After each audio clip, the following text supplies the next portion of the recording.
Hey everybody, welcome back to the podcast. Danny here, and today I'm talking to you about Marygrave. Marygrave was a weekly manga in Shonen Sunday. I believe Detective Conan was in there. I know Kenichi was in there. There's some good stuff coming out of this magazine with 52 chapters, and it started in December 2017, ended January 2019. And the unfortunate news for that is, just like our previous manga we talked about, this series also got canceled. But it was pretty interesting to how they did it, and we'll get into there later. This is written and drawn by Hidenori Yamaji. He has only done one other series that I might talk about later down the line for these manga reviews. It looks interesting from the first volume cover. So this is a fantasy shonen series, right? We're getting into some like Middle Earth type of stuff like Goblin Slayer, Lord of the Rings content. I don't know exactly what you would call that specifically, but we got like orcs, we got goblins, we got dragons, that kind of fantasy level of world that we're in. It's cool. So we're introduced to our main character, Sawyer Reisman, not really of the time. This is actually more recent than I thought, because just the name and his design's like very old school, right? He's wrapped up in bandages, got scars. He's got like this tattered cowboy hat he rocks with a trench coat, and carries a coffin on his back. It's very Trigun design. I think that's why I really like it. Because again, I'm such a big fan of Trigun, like I've said before in the last episode, or a few episodes ago. And he is traveling across the world with this coffin on his back. And what is in the coffin, you ask? It is his wife that has long passed. And he is traveling around this world to grab magical items, because he has a book, and in the book has a recipe called the Dead Man's Recipe. And basically you have to collect, I think it was like 163 items, I think. And you use those to pretty much bring back this person from the dead. And why is he doing this? Well, it starts us off with our main character Sawyer here actually going through a village and helping them out. And then we get the reveal of why he's doing this. On the day of his wedding with his wife Rosalie, their village got attacked by orcs and all sorts of demons, and he went to go help out, and he said, don't worry, I'll be back. And then he is dead, or he gets killed in the battle. Devastated, Rosalie decides to go and actually bring him back to life. But the catch is, once you use the spell to bring somebody back to life, your life is sacrificed for them. And not only is he brought back to life, but now he's immortal, and his body can regenerate. So, with the devastating reveal of when he wakes up back from the dead, he decides he is going on this journey to bring her back as well. And hopefully his immortality will cancel out, so that way they could both live their normal lives once again. And, this was a good read. I enjoyed it. It was lighthearted. We got to some nice moments, some interesting concepts with the magic, right? They call it mana, as you would. But instead of casting spells, you actually need a magical item, and you would basically amplify what it can do, and that's your magic attacks, right? So example is he has a salamander's tail, and you use that to shoot fire. And there's like so many different types of magic here. The designs for the monsters are pretty cool too, when they can be. And overall, the art, I like it a lot. It goes through a lot of basically what you want to feel in this kind of manga, right? Our main character, again, he's happy-go-lucky, always smiling, so his design feels like it, right? He's got those big eyes and just high energy, pretty much. And then we have this guy Zell who shows up later on, and he's the edge guy, right? With this sword that's that eats demons or whatever, right? And you could just feel the edge on there. So I like it that the art style can really define it. It looks familiar, but I didn't read this other series, so it's just really nice to look at here. And so he's going on this journey. It's been like 100 years he's been doing, not 100 years, it's been like 40 years he's been doing this, but he was alive over 100 years ago. So it's pretty interesting story to come out here. At first it starts off kind of like Mushishi, I feel like, right? To where here's our main character going into these towns, interacting with people, changing a certain character's life, maybe because, he's just that go-lucky type of guy.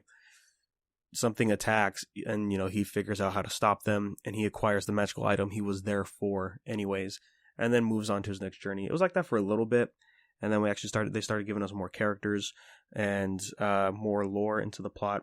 And, I think one reason why this probably got canceled is because it just took too long to get the story really moving forward.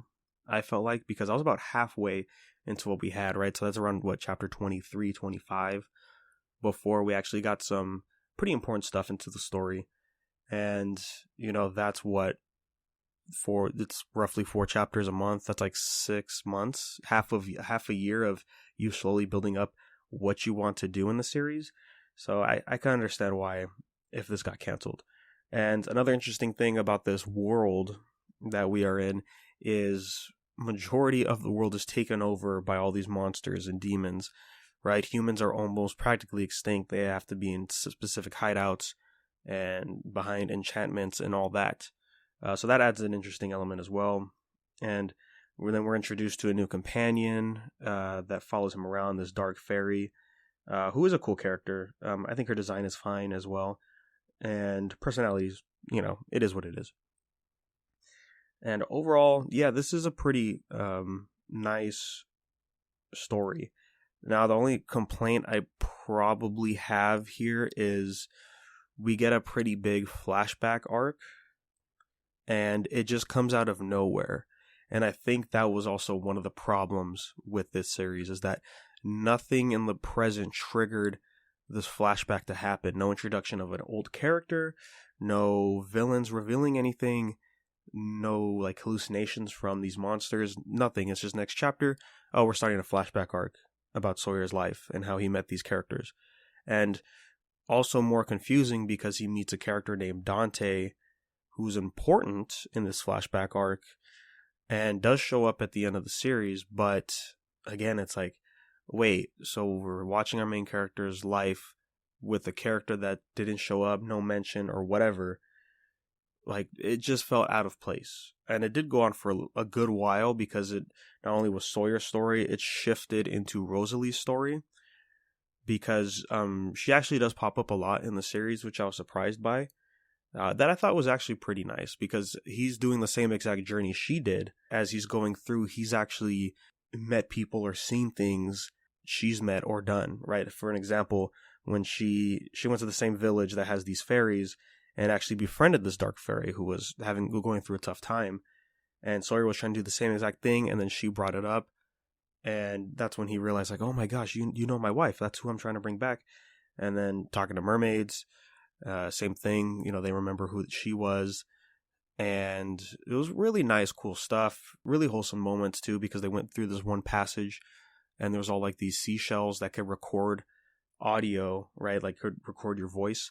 And he heard his wife's voice and basically how she was talking about her husband, which is Sawyer. And, it was really nice, touching moments like that. And we get a lot more with her of how she's there and then what she decides to do by the end of the flashback, which was, the flashback arc was fine, but you could have pushed it further down, or you could introduce somebody that actually affects this type of deal, right? So that was my only problem with the series, because the second flashback we get actually makes more sense. And some nice surprises, I should say, about who Sawyer meets towards the end, which I thought was, oh, snap. Wow, that's pretty interesting. That's cool, man. And you know what? I have one more other complaint I would have to say, is that this gives us moments you would see a lot in other mangas, but the only thing it's missing is the emotional side that our main character shows off, right? Because you know what I'm talking about. You'll get into like Naruto or One Piece, and you'll get into those big emotional scenes of our characters crying or lashing, expressing their emotions finally after what they were going through. And, Sawyer actually goes through some of that, and there's some pretty big ones, and we don't get that with him. His character is kind of very plateauy, to where he hasn't really changed. Even when you go back into the flashbacks, it makes sense that we see that side of him, but, show some other emotion on these scenes that are important. They should be big moments in the series, and they're kind of oh, hey, that's pretty cool, man. Oh, hey, nice to meet you, man. It's wait, no. This is a big deal. How come we're not going more into it? So that was my other problem, because there was only one other time where Sawyer was actually, we actually got a little bit more about him as a character, and that was after he left the village that had the fairies, and they were talking about just basically other stuff going on, because he sympathized with the Dark Fairy because he's immortal, he's been alive for a long time, and she has as well, and so he can kind of understand her feelings, and that's when she realizes, wait, if he understands them, that means he's had them too, and wants to help him out and all that. So I just wish, it was structured better. The story could have picked up more, just more expressiveness from our main character, because again, he's cool, he's fun, but sometimes we do need that depth with our characters, and we never really got that. The flashbacks helped a little, but no, you need the present day stuff as well. You could clearly tell there was setups during these flashbacks, right? Because on the day of their wedding, in the first chapter, we saw what happened, but in the second flashback, I think it was the first big flashback, when we see the wedding with Sawyer and Rosalie, we actually see some strings being pulled by bigger players that were going to come up eventually. And at first I thought, I'm like, oh, this is a cool, fun, like, adventure manga. But then I could see it becoming more action oriented, especially when these characters showed up. And then there was also some stuff in another flashbacks, and then meeting other characters, and the mangaka teasing some panels like into future ideas of what can happen to the series. But unfortunately, this got canceled. And what's very interesting about what this guy did, right, Yamaji, is the final chapter had 4 pages on it, right? Oh, well, before we get into that, the very last chapter of the series is like a huge montage of basically what's been going on, right, since he decided to go on this final journey. And the artwork is great on these panels. It's very well placed into each little scenarios, and then like the characters overlaying it. Really nice stuff. And then it kind of just cuts into what we see on the very last 2 pages, and I actually got a little confused. I'm like, oh, how come we didn't see that? Well, turns out there's actually 4 more pages right after this, and it looks like this is actually from the physical volumes, because I thought this would be in the magazine itself. He's expressing his gratitude for the series, and he apologizes for not being able to complete the story that he wants to do. But he's like, and as you guessed, there were ideas I wanted to go through. So that's what the last chapter was for. It was a montage showing you ideas of where the plot was going to go, what the characters were going to deal with. And I thought that was pretty cool. We talk about the first and the last chapter comparisons in there. We talk about this character Zell, who was supposed to be the rival. We talk about some side characters, Master and Atos, that showed up. And then the recipe itself, right? Dead Man's Recipe. So he threw the ideas of what he was going to do in there. And I thought, you know what? That's pretty cool, man. You never really see mangakas do that. And I thought that was a great idea for him to do, right? Because when mangas end, it's like, well, all right, let's just rush it, end it, try to start new. But this guy was like, well, I'm passionate enough about the story to let you know what else I wanted to do, and it just sucks that I had to end it early. And I just wish more mangakas could do that, man. That's a nice thing to do. Besides Sawyer, there's other characters like his wife. Rosalie is cool in the flashbacks. We actually meet other characters from the past that are great designs too. And other than that, guys, that's really all I have to say about Marygrave. Go check it out. I think it's a good time. And pretty much, you know what? Because the chapter before the montage stuff, chapter 51, it feels like an end piece, right? Like, say this was like a anthology series or something, right? The last chapter, it's like, okay, like book 1 over, right? Now go ahead and read, the 2 Towers. Fellowship of the Ring's done. Now we could set up to the next one. That's what it feels like. And I think that's appropriate to how to make it end, right? Because it gets... They show off some characters at the end, and I was like, oh, I guess that's fine. And maybe it's because the mangaka liked those characters before and wanted to bring them back in a certain way to have them more focused into the story. Or the fan base also liked them and wanted to see more. Maybe it's something like that. But yeah, I was 50-50 on who continues on this journey with Sawyer. So yeah, that's my thoughts on Mary Grave. Thanks for swinging by, guys. Again, I'd say check it out. It's a nice, wholesome story. You know, it's nice it's a nice read. Some cool ideas, and some great, like, in the beginning, there's some great, like, little stories of who Sawyer meets before the plot starts rolling down. Thanks for listening. Email us at universepodcast@gmail.com. Let us know your thoughts. Did you guys ever check out this series? Would love to hear some thoughts, because I tried to look it up and just didn't really see a whole lot about this series. Like, I had to scroll through a while to figure out that it actually was canceled rather than just an abrupt ending from the mangaka, because nobody's talking about it, you know, and this ended early last year. It's been a whole year, and yeah, no one's really mentioned anything about it. So that sucks. I always hate to see mangas go through that. And how I found it was just random. I went in blank, like I usually do in here, and I just thought, like, the cover looked interesting, and the cover did not. I mean, it shows our main character, but it gave off a very different idea of what this series was about. Go check it out, guys. I would appreciate it, and let us know your thoughts as well.